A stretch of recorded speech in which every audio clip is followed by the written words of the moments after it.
Welcome to Inspired Nonprofit Leadership, where you'll hear insights and useful strategies, as well as lessons learned from other nonprofit leaders and valuable tips from a variety of experts. Here to help you with the challenges and opportunities you face day after day is your host and nonprofit leadership expert, Sarah Olivieri. We're going to dive in. Today, I want to talk about this concept around structure that holds vision. And one thing that struck me years ago when I was getting my master's degree in humanistic multicultural education, it's a mouthful, I know. They had this book in a class on leadership called the Bass Handbook of Leadership. I actually have it behind me. And it's like, if you're old enough to remember the Columbia Encyclopedia, it's like a thick, thick book with like thick, paper thin pages, and it's all about leadership. But if you look really through it, even though it's such this dense book, it's mostly about individual leadership styles and leadership skills for those individuals. But there's this whole other piece of leadership that doesn't really get talked about a lot. And that's what I call leadership structure, or the actual leadership system or model you're in. And usually when I first say that, people are like, "Huh," but then if I say, like, have you heard of a democracy? Have you heard of like a monarchy or an oligarchy? Yeah, we get the nods, right? Like, oh yeah, those things sound familiar. So we need leadership systems. They're like half, or I'd sometimes argue even more than half of, how we have good leadership structure. And I'm going to talk a little bit about some different leadership structures, but I just want to say it's important that we have some structure, that we don't have, because without structure, our people don't come together.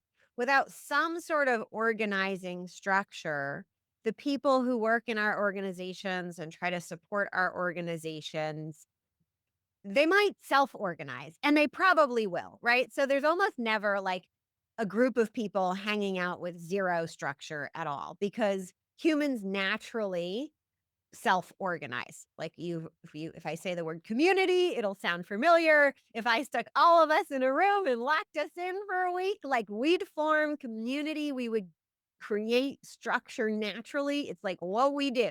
It's hardwired in us. However, if we just let that natural community totally form, it won't necessarily take us to achieving our mission. But we need a structure that keeps our people together and keeps them moving towards a mission. Another thing, right? Because every mission, every leader, every founder, every nonprofit is creating something bigger than one person can hold, right? If one person could just do it, one person would just do it, right? But we start to bring in other people and we want to do something when we have a vision that is bigger than one person can achieve alone.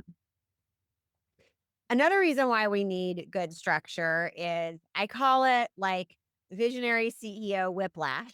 So when we have poor leadership structure and we have a visionary CEO or a visionary leader, whether or not they're in a formal CEO role, oftentimes founders are very visionary.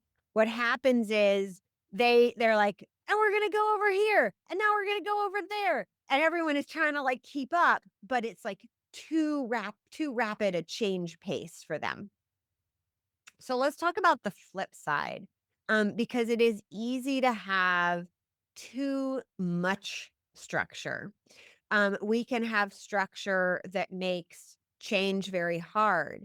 We can have structure that is, have you ever been part of like a process or heard like the word bureaucracy or too much red tape? Like, those are words we use to describe structure that is not helping us.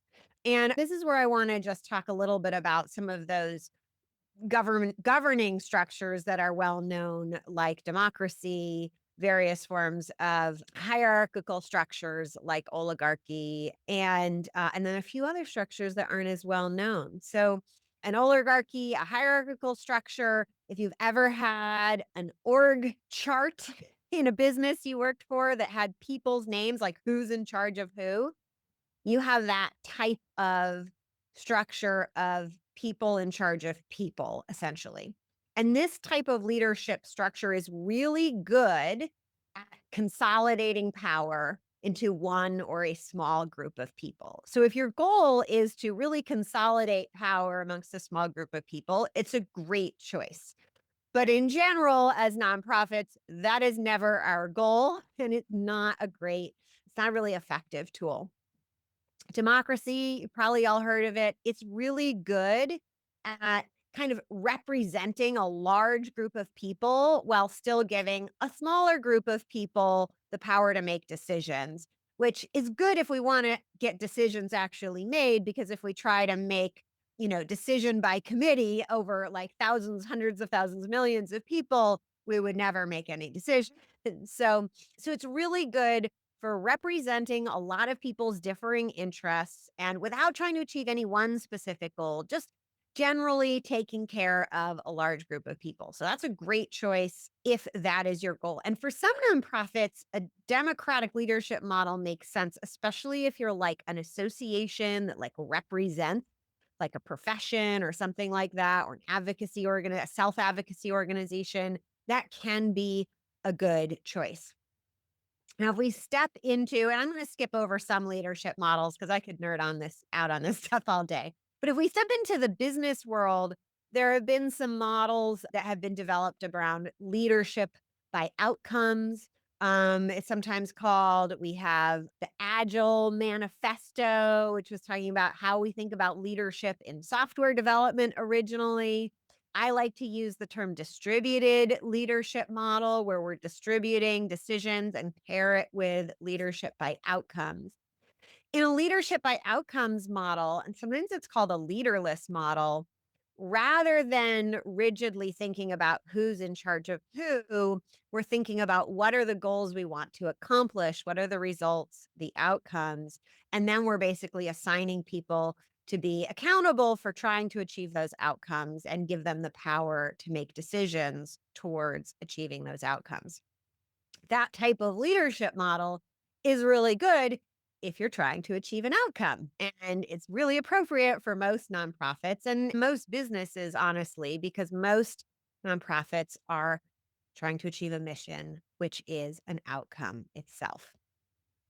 So, but you might be thinking, Sarah, like this is not the leadership model that we have in our organization. I heard you say org chart. And that sounds like something much more common. So, just want to say a few things about org charts. One is, you have them because we're used to that model, mostly because I think, we use it in school. Our schooling system often is using that model. So, we learn it from a young age. It's very, very prevalent, even in some family dynamics, are using a hierarchical model. And I will tell you too, in case you're looking for, you're like, yeah, I really want out of that. Many people accredit that the org chart to being kind of developed first during the Industrial Revolution, but it actually came from slave plantation owners in the Americas. And then those folks brought it to the Industrial Revolution. So if there was ever, another good reason to kind of step away from the org chart model, it's letting go of those practices from slavery in the US. And I don't know about you, but I'm all about letting go of slavery practices. So, um, those are some reasons to step away from that model. And without giving like a full day workshop, I just want to give you a few tips to think about, what is this effective distributed leadership model? Well, it's a few basic principles will serve you really well. First, we want to divide up all of the outcomes that our organization needs to have to run well. And if anyone's interested, I have a chart of all of the functions over the years. I have refined and learned and realized that basically everybody has the same functions. It's just the degree to which the work that goes into attending to it varies. So, for example, like everybody has physical resources that need to be leveraged, made the best use of. But if you're a university with a large campus, that's a lot of work compared to if you're a small virtual operation. Physical resources are pretty simple, but you still have physical resources. So I'm going to tell you the basic things right now, and then we're just going to hone in on one. So basically, every high functioning nonprofit needs the outcome of figuring out where you're going, knowing where you're going, figuring out where to go next, thinking about next steps, 20 steps into the future, and building the key relationships that kind of take you into the future. Every high functioning nonprofit needs a function around making sure that overall you are optimizing the speed and capacity. Are you going at the right speed for the resources you have? And if you want to go faster, are you getting those resources first? So often, when organizations are small, the kind of CEO or executive director is sitting in both those seats. And that's okay at first, but over time, it's kind of degrades both functions because it's hard to put on one hat and be like, I want to go over there. It's so amazing. And then put on your other hat and say, no, Sarah, you can't go right now. Like, we're not ready. We can't go that fast. Like, we have to give the team like 6 months or whatever it is to change, or we need to raise a certain amount of money before we can do that. So it kind of actually erodes a visionary leader's ability to envision, and it's just a drain, and they're not able to do it as effectively. So ultimately, we really want two separate leaders in those two seats. And one of the things I love doing these days is actually sitting in that optimum speed and capacity seat in a fractional way for nonprofits who aren't big enough to have like a whole separate person, but are ready to really kind of get going faster and better. That's also the position that prevents whiplash, right? So by having this outcome of optimum speed and capacity, we don't go jetting into the future faster than we can handle and send everybody off. And as I describe the rest of this model, I like to envision it in my head as a trellis that is on like a wagon rolling down a road. And we have the visionary who's like on a runner line, running up ahead, checking out where to go. And then the rest of everybody has these concepts, outcomes that they're either accountable for making the decisions around trying to achieve, or they're playing what I call a hands role. They're just helping out getting the things done. So, what are those things? Making sure that we are leveraging our resources, whether that's our human resources, our financial resources, our physical resources, our technological resources.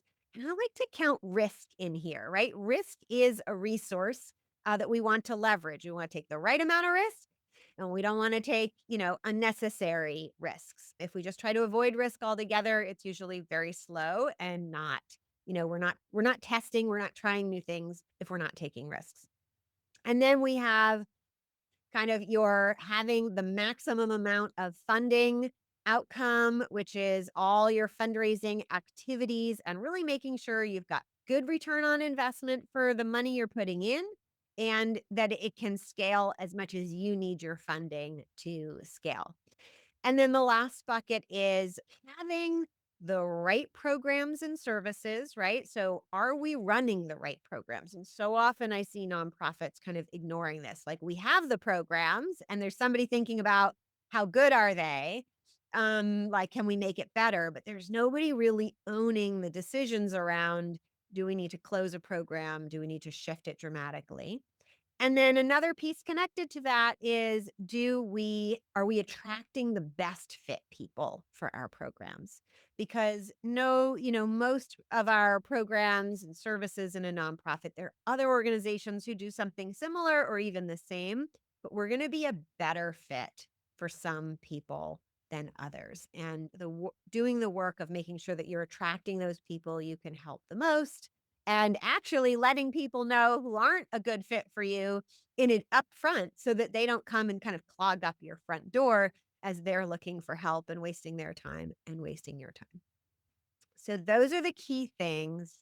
I'm going to kind of wrap up there because, and I just want you to take away from this, my intent here is not be like give you everything you need. to do this, but to start to get you to think about how would we run differently if decisions weren't bottlenecked with the executive director, if we had them distributed around and everybody had clear outcomes and knew how to make decisions in a distributed way, and that we didn't have rigid leadership systems that make our work harder, but we have just the right enough support to keep us all aligned and then we can use our natural human self-organizing powers to fill in the gaps naturally without that needing to be spelled out and drafted in a formal process.